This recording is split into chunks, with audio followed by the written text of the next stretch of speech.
Ang mga bagay na ito ay iaalay ko sa Panginoong Hesukristo, ang pagsasaliksik at pag-aaral at pagsiwalat ng mga pinag-aralan ng may katotohanan sa banal na kasulatan at kasama ang banal na Espiritu Santo.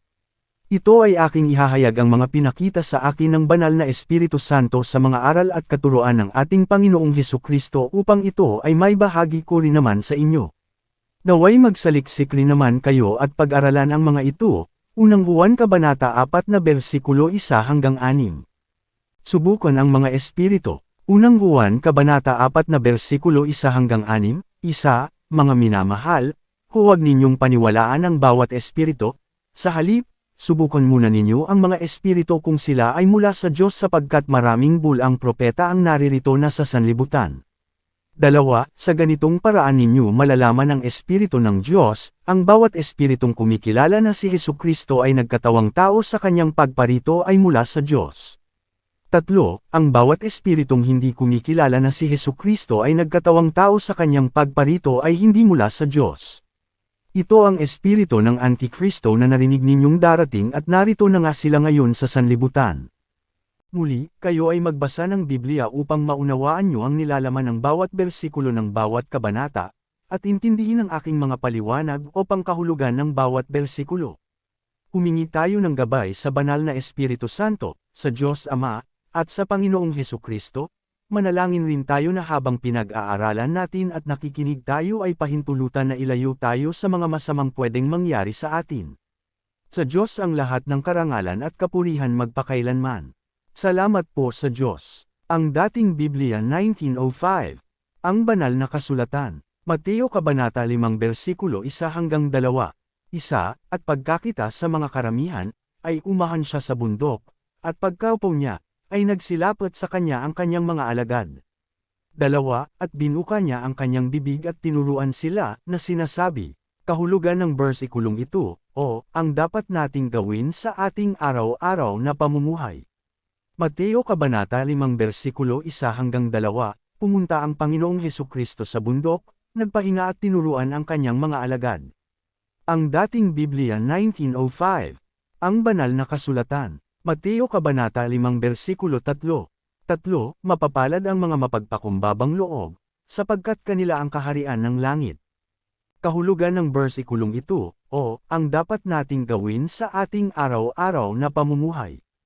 Mateo Kabanata 5 bersikulo 3, sapagkat sa ganitong pagkatao, kapag ikaw ay laging mapagkumbabang loob, maaaring ang mga masamang pagnanasa ng paghihiganti sa gumagawa sa iyo ng masama ay hindi mo ipahihintulutan sa iyong puso na lumaganap ang pinapaisip ng masama ng dyablo sa iyo, dahil kapag wala ka nito ay patuloy kang magkakasala at maaaring ang mga mabibigat na kasalanan ay magawa mo dahil sa kagustuhan mong magawang makaganti o maging mapagmataas sa iyong kapwa.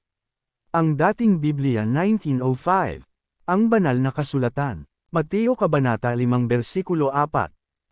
Mapapalad ang nangahahapas, sapagkat sila'y aaliwin. Kahulugan ng bersikulong ito, o, ang dapat nating gawin sa ating araw-araw na pamumuhay. Mateo Kabanata 5 bersikulo 4, mapalad ang mga taong malungkot sa kabila ng pag-uusig sa kanila dahil sa pangalan ni Kristo o di naman kaya ay mapalad ang mga tao sa kabila ng mabibigat na problema na kinakaharap nila, bibigyan sila ng aliw sa pamamagitan ng ating Panginoong Hesukristo, kapag ninasa niyang makasama at makapiling ang Panginoong Hesukristo sa kanilang mga puso at sa kanilang buhay. Ang dating Biblia 1905. Ang banal na kasulatan. Mateo Kabanata 5 bersikulo 5. Mapapalad ang maaamo, sapagkat mamanahin nila ang lupa. Kahulugan ng bersikulong ito, o, ang dapat nating gawin sa ating araw-araw na pamumuhay. Mateo Kabanata 5 bersikulo 5, sapagkat kapag ganito ang ginawa mo sa buong buhay mo sa lupa, ay hindi ka magkakaroon ng kaaway na siyang iyong ikakapahamak. Mamanahin mo ng matagal ang lupa o mabubuhay ka ng matagal sa lupa kapag ikaw ay naging maamo sa iyong kapwa, mas maganda maraming kaibigan kesa sa maraming kaaway. Ang dating Biblia 1905. Ang banal na kasulatan. Mateo Kabanata 5 bersikulo 6. Mapapalad ang nangagugutom at nangauuhaw sa katwiran, sapagkat sila'y bubusugan. Kahulugan ng bersikulong ito, o, ang dapat nating gawin sa ating araw-araw na pamumuhay. Mateo Kabanata 5 versikulo 6, mapapalad ang mga taong naghahanap lagi ng aral sa katwiran at upang ganapin ang mga ito at sila ay bubusugan sa pamamaraang kasama nila ang Diyos at Panginoong Hesukristo sa kanilang buhay, at hindi sila pababayaan. Ang dating Biblia 1905. Ang banal na kasulatan. Mateo Kabanata 5 versikulo 7. 7. Mapapalad ang mga mahabagin, sapagkat sila'y kahahabagan. Kahulugan ng bersikulong ito, o, ang dapat nating gawin sa ating araw-araw na pamumuhay. Mateo Kabanata 5 versikulo 7, kapag nagkaroon ka ng kawan sa kapwa, maawa rin sa iyo ang iba. Ang dating Biblia 1905. Ang banal na kasulatan. Mateo Kabanata 5 versikulo 8. 8. Mapapalad ang mga may malinis na puso, sapagkat makikita nila ang Diyos. Kahulugan ng bersikulong ito, o, ang dapat nating gawin sa ating araw-araw na pamumuhay. Mateo Kabanata 5 versikulo 8, sapagkat kapag malinis ang puso mo, susunod ka sa tamang katwiran na utos ng ating Diyos at ng ating Panginoong Hesukristo at hindi ka gagawa ng alinmang kamalian na ikakatisod mo at ikaliligaw ng kaluluwa mo. Maaaring makikita mo lang palagi ay ang katotohanan at kagandahan ng mga turo at ng mga aral na nakatala sa Biblia. Magninasa ka na sumunod sa Ebanghelyo sa pamamagitan ng pag-ibig mo sa ating Diyos Ama at sa Panginoong Hesukristo at sa ating kapwa kung papaanong nakatala sa Ebanghelyo kung paano natin ibigin sila. Ang dating Biblia 1905. Ang banal na kasulatan. Mateo Kabanata 5, versikulo 9. Siyam, mapapalad ang mga mapagpayapa, sapagkat sila'y tatawaging mga anak ng Diyos. Kahulugan ng bersikulong ito, o, ang dapat nating gawin sa ating araw-araw na pamumuhay. Mateo Kabanata 5 versikulo 9, sapagkat sumusunod sa kalooban ng Diyos, sa mga turo at aral ng ating Panginoong Hesukristo at sila ay mapapabuti sa pakikitungo sa kapwa, sa pag-iwas sa tukso ng dyablo at sa anumang kaparaanan. Ang dating Biblia 1905. Ang banal na kasulatan. Mateo Kabanata 5, versikulo 10 hanggang 12. 10. Mapapalad ang mga pinag-uusig dahil sa katwiran, sapagkat kanila ang kaharian ng langit. 11. Mapapalad kayo pagka kayo'y inaalimura, at kayo'y pinag-uusig, at kayo'y pinagwiwikaan ng sari-saring masama na pawang kasinungalingan, dahil sa akin. 12. Manggagalit kayo, at mangagsayang totoo, sapagkat malaki ang ganti sa inyo sa langit, sapagkat gayon din ang kanilang pagkayusig sa mga propeta na nanggauna sa inyo. Kahulugan ng bersikulong ito, o, ang dapat nating gawin sa ating araw-araw na pamumuhay. Mateo Kabanata 5 versikulo 10 hanggang 12, huwag matakot kapag may nangyayari masamang pakikitungo sa iyo sa inyong paligid dahil sa pangalan ng ating Panginoong Hesukristo, anuman ang kanilang sabihin na masama laban sa inyo ay huwag ninyong pansinin, kapag nanghihina kayo sa inyong pananampalataya dahil sa labis na nangyayari, panatilihin ang ating paniniwala sa ating ipinangako ng ating Diyos Ama at Panginoong Hesukristo na tayo ay gagantimpalaan niya katulad ng mga propetang naunang nausig kagaya ng pagyusig sa atin. Ang dating Biblia 1905. Ang banal na kasulatan. Mateo Kabanata 5, versikulo 13. 13. Kayo ang asin ng lupa, ngunit kung ang asin ay tumabang, ay ano ang ipagpapaalat? Wala nang ano pa mang kabuluhan, kundi upang itapon sa labas at iarhokan ng mga tao. Kahulugan ng bersikulong ito, o, ang dapat nating gawin sa ating araw-araw na pamumuhay. Mateo Kabanata 5 versikulo 13, talinhaga tungkol sa kaparaanan kung papaano maipapakita sa ating kapwa na kung anong pamumuhay na dapat tularan nila sa atin, kung tayo ay nakikita nila na ay bumubuti at nagbabago ang ating buhay dahil sa pagsunod kay Kristo. Sa pamamagitan ng pagsunod na may pagkilala sa ating Diyos Ama at Panginoong Hesukristo ay ganun din naman maantig ang mga puso ng mga taong makakakita noon at kahit makasalanan ay maaaring magbago, sa mga bagay na iyon. Ang dating Biblia 1905. Ang banal na kasulatan. Mateo Kabanata 5, versikulo 14. 14. Kayo ang ilaw ng sanglibutan. Ang isang bayan na natatayo sa ibabaw ng isang bundok ay hindi matatago. Kahulugan ng bersikulong ito, o, ang dapat nating gawin sa ating araw-araw na pamumuhay.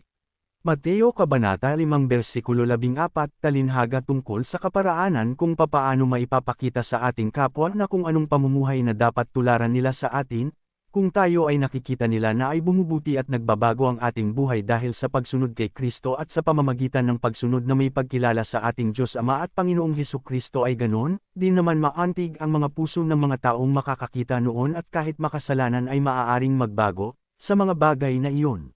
Ang dating Biblia 1905. Ang banal na kasulatan. Mateo Kabanata 5, versikulo 15. 15, hindi rin nga pinaningasan ang isang ilawan, at inilalagay sa ilalim ng isang takalan, kundi sa talagang lalagyan ng ilaw, at lumiliwanag sa lahat ng nang-asa bahay. Kahulugan ng bersikulong ito, o, ang dapat nating gawin sa ating araw-araw na pamumuhay. Mateo Kabanata 5 versikulo 15, talinhaga tungkol sa kaparaanan kung papaano maipapakita sa ating kapwa na kung anong pamumuhay na dapat tularan nila sa atin, kung tayo ay nakikita nila na ay bumubuti at nagbabago ang ating buhay dahil sa pagsunod kay Kristo at sa pamamagitan ng pagsunod na may pagkilala sa ating Diyos Ama at Panginoong Hesukristo ay ganon, di naman maantig ang mga puso ng mga taong makakakita noon at kahit makasalanan ay maaaring magbago sa mga bagay na iyon. Ang dating Biblia 1905. Ang banal na kasulatan. Mateo Kabanata 5, versikulo 16. 16, lumiwanag na gayon ang inyong ilaw sa harap ng mga tao, upang mangakita nila ang inyong mabubuting gawa, at kanilang luwalhatiin ang inyong Ama na nasa langit. Kahulugan ng bersikulong ito, o, ang dapat nating gawin sa ating araw-araw na pamumuhay. Mateo Kabanata 5 versikulo 16, talinhaga tungkol sa kaparaanan kung papaano maipapakita sa ating kapwa na kung anong pamumuhay na dapat tularan nila sa atin, kung tayo ay nakikita nila na ay bumubuti at nagbabago ang ating buhay dahil sa pagsunod kay Kristo at sa pamamagitan ng pagsunod na may pagkilala sa ating Diyos Ama at Panginoong Hesukristo ay ganon, di naman maantig ang mga puso ng mga taong makakakita noon at kahit makasalanan ay maaaring magbago sa mga bagay na iyon. Mateo Kabanata 5 versikulo 17 hanggang 18, naparito ang Panginoong Hesukristo upang ganapin ang lahat ng nasa kautusan, sapagkat katotohanang sinasabi ng Panginoong Hesukristo na hindi mawawala ang kahalagahan ng bawat nasusulat sa banal na kasulatan kahit mawala pa ang langit at ang lupa hanggang sa matupad ang lahat ng ito. Kahulugan ng bersikulong ito, o, ang dapat nating gawin sa ating araw-araw na pamumuhay. Mateo Kabanata 5 versikulo 17 hanggang 18, naparito ang Panginoong Hesukristo upang ganapin ang lahat ng nasa kautusan, sapagkat katotohanang sinasabi ng Panginoong Hesukristo na hindi mawawala ang kahalagahan ng bawat nasusulat sa banal na kasulatan kahit mawala pa ang langit at ang lupa hanggang sa matupad ang lahat ng ito. Ang dating Biblia 1905. Ang banal na kasulatan. Mateo Kabanata 5, versikulo 11. 11, kaya't ang sinumang sumuwi sa isa sa kaliit-liitang mga utos na ito, at ituro ang gayon sa mga tao, ay tatawaging kaliit-liitan sa kaharian ng langit, datapwat ang sinumang gumanap at ituro, ito'y tatawaging dakila. Kahulugan ng bersikulong ito, o, ang dapat nating gawin sa ating araw-araw na pamumuhay. Mateo Kabanata 5 versikulo 11, kung sino man ang magturo ng kamalian sa mga tao o baguhin man ang mga nasusulat sa Ebanghelyo ay tatawaging kaliit-liitan ng kaharian ng langit. Ang dating Biblia 1905. Ang banal na kasulatan. Mateo Kabanata 5, versikulo 20. 20, sapagkat sinasabi ko sa inyo, na kung hindi hihigit ang inyong katwiran sa katwiran ng mga eskriba at mga Fariseo, sa anumang paraan ay hindi kayo magsisipasok sa kaharian ng langit. Kahulugan ng bersikulong ito, o, ang dapat nating gawin sa ating araw-araw na pamumuhay. Mateo Kabanata 5 versikulo 20, sapagkat ang katwiran ng mga eskriba at mga Fariseo ay mas asama, na sa pag-aakala nila'y mas mabuti ang kanilang pangangatwiran, kaya umiwas tayo sa mga aral at turo kagaya ng mga eskriba at Fariseo nang makaiwas tayo sa kapahamakan. Ang dating Biblia 1905. Ang banal na kasulatan. Mateo Kabanata 5, versikulo 21 hanggang 22. 21, narinig ninyo na sinabi sa mga tao sa una, huwag kang papatay, at ang sinumang pumatay ay mapapasa panganib sa kahatulan. 22, datapwat sinasabi ko sa inyo, na ang bawat maput sa kanyang kapatid ay mapapasa panganib sa kahatulan, at ang sinumang magsabi sa kanyang kapatid, Roka, ay mapapasa panganib sa Sanhedrin, at ang sinumang magsabi, ulol ka, ay mapapasa panganib sa impyerno ng apoy. Kahulugan ng bersikulong ito, o ang dapat nating gawin sa ating araw-araw na pamumuhay. Mateo Kabanata 5 versikulo 21 hanggang 22, hindi lamang ang mga pumapatay ng laman o ng kapwa-tao ang mapapasanganib sa kahatulan kundi yaong mga napupuot sa kanyang kapwa-kapatid o kapwa-tao ay mapapanganib rin sa kahatulan dahil maaari kang makagawa ng mali o lubhang masama sa iyong kapatid kapag ikaw ay napupuot sa kanya, at sinumang nagsasabi ng masama o ulol ka sa iyong kapwa ay mapapanganib ka rin sa kahatulan. Ang dating Biblia 1905. Ang banal na kasulatan. Mateo Kabanata 5, versikulo 23 hanggang 24. 23, kaya't kung inihahandog mo ang iyong hain sa dambana, at do'y maalaala mo na ang iyong kapatid ay mayroong anumang laban sa iyo. 24, iwan mo roon sa harap ng dambana ang hain mo, at yumaon ka ng iyong lakad, makipagkasundo ka muna sa iyong kapatid, at kung magkagayon ay magbalik ka at ihandog mo ang iyong hain. Kahulugan ng bersikulong ito, o ang dapat nating gawin sa ating araw-araw na pamumuhay. Mateo Kabanata 5 versikulo 23 hanggang 24, iwan mo muna ang iyong hain sa harap ng dambana at makipagkasundo ka sa kapwa-kapatid mo at bumalik ka at ay alay ang hain sa dambana. Ang dating Biblia 1905. Ang banal na kasulatan. Mateo Kabanata 5, versikulo 25 hanggang 26. 25, makipagkasundo ka agad sa iyong kolit, samantalang ikaw ay kasama niya sa daan, baka ibigay ka ng kolit mo sa hukom, at ibigay ka ng hukom sa punong kawal, at ipasok ka sa bilangguan. 26, katotohanang sinasabi ko sa iyo, hindi ka aalis doon sa anumang paraan, hanggang hindi mo mapagbayaran ang katapos-tapusang beles. Kahulugan ng bersikulong ito, o ang dapat nating gawin sa ating araw-araw na pamumuhay. Mateo Kabanata 5 versikulo 25 hanggang 26, matutong magpakumbaba at ikaw na mismo ang humingi ng tawad at kumausap sa mga taong kaalit mo kapag ito ay nakasalubong at nakita mo sa daan. Upang sa gayon ay maiwasan mo ang makulong sa bilangguan. Ang dating Biblia 1905. Ang banal na kasulatan. Mateo Kabanata 5. Versikulo 27 hanggang 28. 27, narinig ninyong sinabi, huwag kang mangangalunya. 28, datapwat sinasabi ko sa inyo, na ang bawat tumingin sa isang babae na taglay ang masamang hangad ay nagkakasala, na ng pangangalunya sa kanyang puso.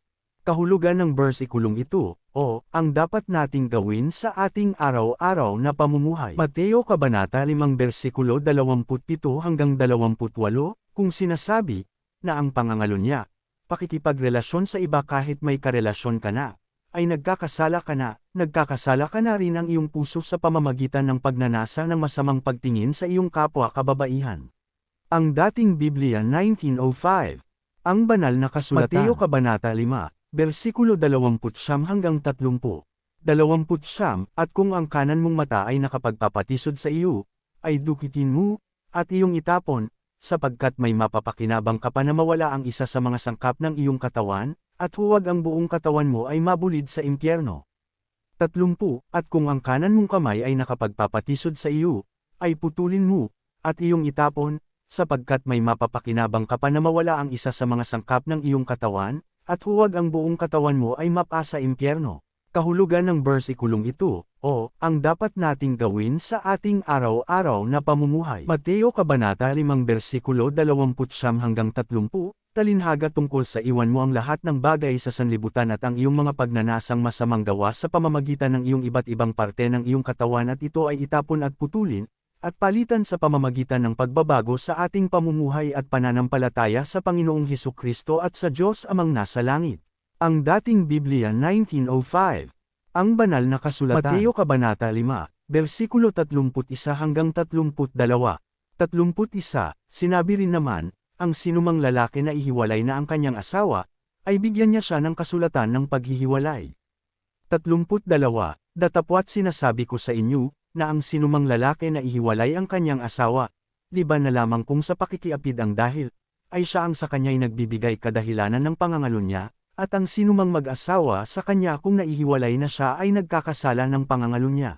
Kahulugan ng bersikulong ito, o ang dapat nating gawin sa ating araw-araw na pamumuhay. Mateo Kabanata 5 versikulo 31 hanggang 32, kahit may kasulatan ng paghihiwalay, maliban na ang asawang lalaki at asawang babae ay naghiwalay dahil sa pakikiapid sa iba ay nagkakasala ang mga ito, at ang asawang babae o lalaki na hiniwalayan ng asawa dahil sa pakikiapid at ang mag-asawa sa mga ito ay nagkakasala na ng pangangalunya. Ang dating Biblia 1905. Ang banal na kasulatan. Mateo Kabanata 5 versikulo 33 hanggang 37. 33, bukod sa rito inyong narinig na sinabi sa mga tao sa una, huwag kang manunumpa ng di katotohanan, kundi tutupdin mo sa Panginoon ang iyong mga sumpa. 34, datapwat sinasabi ko sa inyo, huwag ninyong ipanumpa ang anuman, kahit ang langit, sapagkat siyang luklukan ng Diyos. 35, kahit ang lupa, sapagkat siyang tangtungan ng kanyang mga paa, kahit ang Jerusalem, sapagkat siyang bayan ng dakilang hari. 36, kahit man ang ulo mo ay huwag mong ipanumpa, sapagkat hindi ka makagagawa ng isang buhok na maputi o maitim. 37, datapwat ang magiging pananalita ninyo'y, oo, oo, hindi, hindi, sapagkat ang humigit pa rito ay buhat sa masama. Ang dating Biblia 1905. Ang banal na kasulatan. Mateo Kabanata 5 versikulo 38 hanggang 39. 38, narinig ninyong sinabi, mata sa mata, at ngipin sa ngipin. 39, datapwat sinasabi ko sa inyo, huwag kayong makilaban sa masamang tao, kundi sa sinumang sa iyo'y sumampal sa kanan mong pisngi, iharap mo naman sa kanya ang kabila. Ang dating Biblia 1905.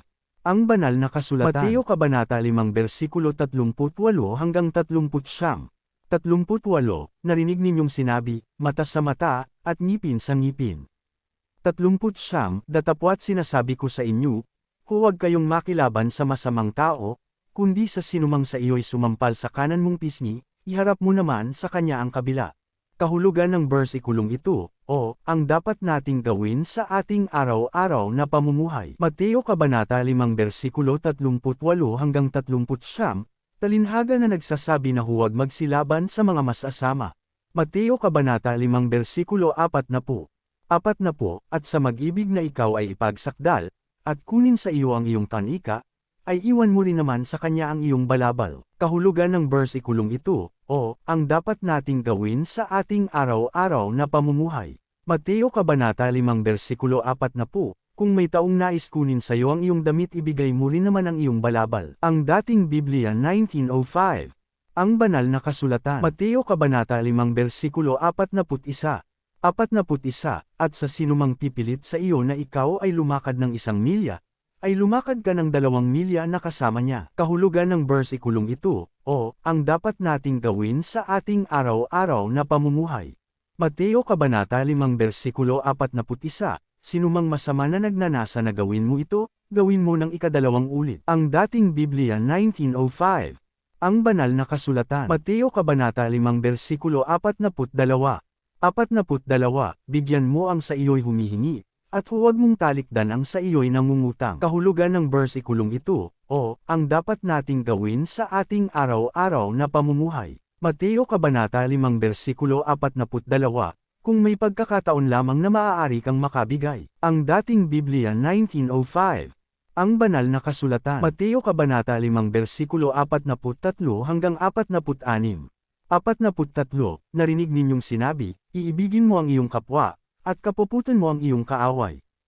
44, datapwat sinasabi ko sa inyo, ibigin ninyo ang inyong mga kaaway, at idalangin ninyo ang sa inyo'y nagsisiwsig. 45, upang kayo'y maging mga anak ng inyong Ama na nasa langit, sapagkat pinasisikat niya ang kanyang araw sa masasama at sa mabubuti, at nagpapaulan sa mga ganap at sa mga hindi ganap. 46, sapagkat kung kayo'y iibig sa nagsisiibig lamang sa inyo, ano ang ganti na inyong kakamtin? Hindi ba gagayon din ang ginagawa ng mga maniningil ng buwis? Kahulugan ng versikulong ito, o, ang dapat nating gawin sa ating araw-araw na pamumuhay. Mateo Kabanata 5 versikulo 43 hanggang 46, ibigin ninyo ang inyong mga kaaway, isama nyo sa pag-ibig sa mga nagsisiibig sa inyo, sapagkat ang ating Diyos Ama at Panginoong Hesukristo ay nagbibigay ng biyaya sa lahat, maging masasama man o maging mabuti man. Ang dating Biblia 1905. Ang banal na kasulatan. Mateo Kabanata 5 versikulo 47 hanggang 48. 47, at kung ang mga kapatid lamang ninyo ang inyong babatiin, Ano ang kalabisan ng inyong ginagawa? Hindi ba gagayon din ang ginagawa ng mga Gentile? 48. Kayo nga'y mga pakasakdal, na gaya ng inyong ama sa kalangitan na sakdal. Kahulugan ng bersikulong ito, o, ang dapat nating gawin sa ating araw-araw na pamumuhay. Mateo Kabanata 5 versikulo 47 hanggang 48, batiin nyo rin naman ang mga masasama. Makisama ng mabuti sa masama o mang-ibig sa lahat ng masasama at sa kaaway, sapagkat kung papaanong naging ganap ang Ama nating nasa langit dapat maging ganap din naman tayo, na maging katulad niya. Maraming salamat po sa panunood, mga kapatid po sa pananampalataya. Naway inyong panuurin ulit ito at iba pang mga kabanata, nang sa gayon ang mga bersikulong ito ay lubos niyong maintindihan. Ito po ay galing sa Panginoong Hesukristo at kaloob ng Diyos Amang nasa langit. Gabayan po nawa at ingatan po kayo palagi. Salamat po sa Diyos.